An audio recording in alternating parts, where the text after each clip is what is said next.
What's going on, hoop heads? Before we get into the video, I wanted to say thank you guys from the bottom of my heart for 300 subscribers this quick.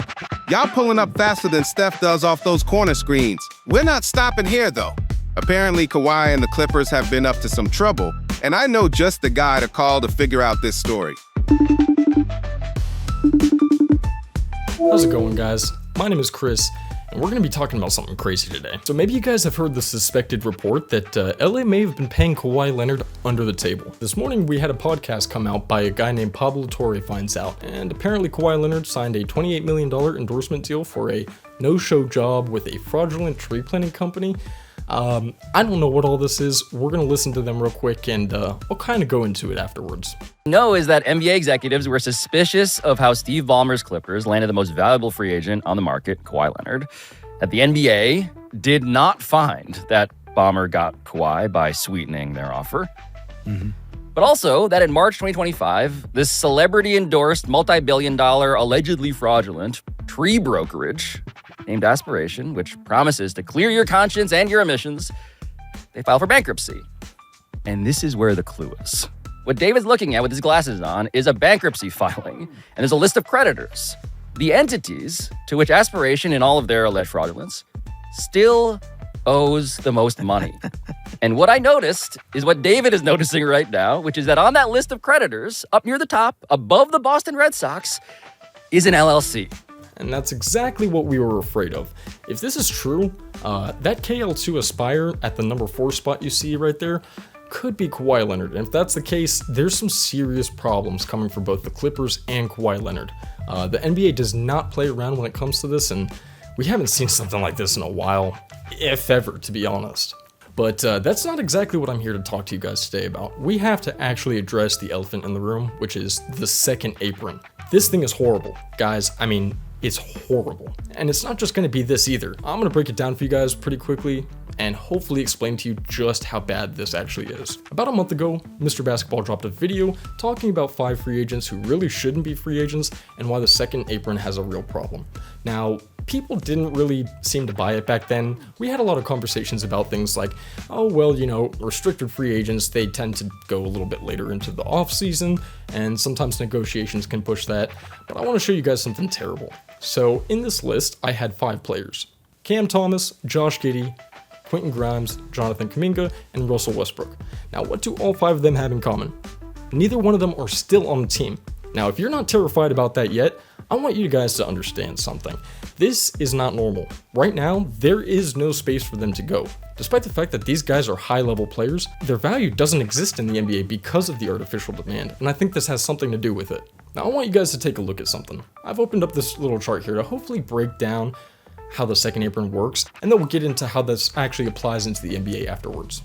Now, as you can see at the top, $127 million is the amount of money that a team must spend on a roster before the season starts. So that's the absolute minimum. Then you see over there just a little bit, $141 million. Now, obviously, most teams are going to go over this. You see the tax level hits around $172 million. All the way on that side, $179 million, you'll see the First Apron. Now, what is the First Apron? Well, they got a handy-dandy little box right there. Now, obviously in the First Apron, if you surpass that $179 million, you're going to end up with the first 3 penalties: the no sign-in trades, no trade exceptions, and no taking back money in trades. Now, obviously this will start to have impacts on the way that teams can build during the offseason. But the Second Apron is where it gets really crazy. If you surpass that $190 million cap margin, you will be put into the Second Apron. That means that all First Apron restrictions are included. You'll also have no aggregating contracts and trades, no trading cash, limited sign-in trade rules, and a future first-round pick will be even frozen if you finish above the Second Apron. We're talking about actual NBA level changing rules. Now, why did the NBA want to do this? Well, parity. They listened maybe a couple of years too late, but remember when everybody said, man, I can't stand Golden State versus Cleveland. When are we going to get some parity? Well, the NBA decided this is the best way. Up here, I've made a couple little bullet points to break down. So why did they do it? Money. Obviously, everybody knows the reason is money. But why else? Parity. Parity is something that a couple of years ago, when LeBron and Golden State were playing every single year, the NBA said, this might not be good for us if we only have LeBron James and Steph Curry. And obviously years later down the road, while everybody was complaining about parity, we started to have the TV sponsors losing a lot of viewership, and streaming became the main priority. Now, this is an issue for the franchises in a couple reasons. More so the reason why they want parity rather than why the fans would want parity. They want to make sure that the value of each team is as high as possible. Now, what do I mean by that? Without question, the player is more valuable than the franchise at this point in the sports world. They know it, the NBA knows it, the franchises know it, and the franchises are selling for a record $3 billion, $4 billion, $5 billion plus. And so now owners know the time to really dig deep is now. You want to get in on the action now. So what they're trying to do is make sure that every team has as high artificially propped up value as they can by kind of rotating the players, making sure that no teams stick around too long, and spreading the wealth. It is better for the NBA to have 30 profitable teams than for it to have 5 or 6. Now, how does this affect us as fans? Well, not just us as fans, but even the players. I mean, this is bad for the product, bad for the players. I think it's only for the owners. We see it right now. There are 5 restricted free agents that are worth about $20 million a year. Because there's no cap space, they're forced into a situation where they either have to take a 75% pay cut or not play.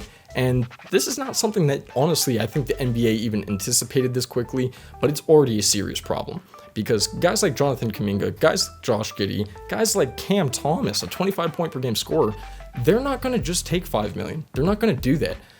Maybe you might get them to do it if they can get some backdoor deals like Kawhi Leonard. But this is the problem you get into. When a guy is worth $30 million in real life, $30 million a year, $150 million in real life, you're not going to get him to play ball for 5. You're just not. And that's the problem now, where the players are losing out. And because the players don't get to play, we're now losing out. The second part of this is dynasty length. OKC, sorry, you got about 3 years. That's it. And you guys can already see from the way that the salaries have played out, they've maxed out. They're at or almost past the second apron already, and they've got no room to grow. They've got to rely on the 3 or 4 main guys on their roster, and besides that, they're going to have to keep swapping plug and play guys, but the worst part is they're going to get worse and worse in value every single time. And so eventually you're going to get to a point where you only have 2 or 3 stars and nothing else. The Los Angeles Lakers are going to be every single team after a couple years. And here's the worst part for fans of teams like the Orlando Magic. Let's say you have Pablo Banchero, and you're like, man, he's only 21 years old, 22 years old. We're going to have him for 7 years. We can really push this thing. Well, the way that the game works now is these teams are going to have to make moves quick. And so a guy is going to keep shuffling his career now to make money. The money is way too much to pass up. And so say goodbye to your 5, 7, 9 year windows with certain teams.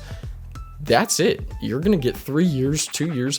Players are not going to sign 4 or 5 year deals anymore. They're going to sign 2 year deals because you don't want to get wrapped up in that nonsense. And the money is too rapid, too expansive, and at this point, it's a problem. We are in the dump part of the pump and dump scheme in the NBA. The franchises know that they are worth so much and that the floor is so high that all they have to do is cash out and they're good. And the product is going to reflect negatively for us. If you guys don't believe me, let me know in the comment section below. I'm going to quit ranting, but as far as I know, this is horrible. And like I said, this is the first offseason since we've experienced it. We got 5 guys who can't even get a team. We've got current reigning NBA champions who are already maxed out. And now we've got this. I mean, it's going to get worse.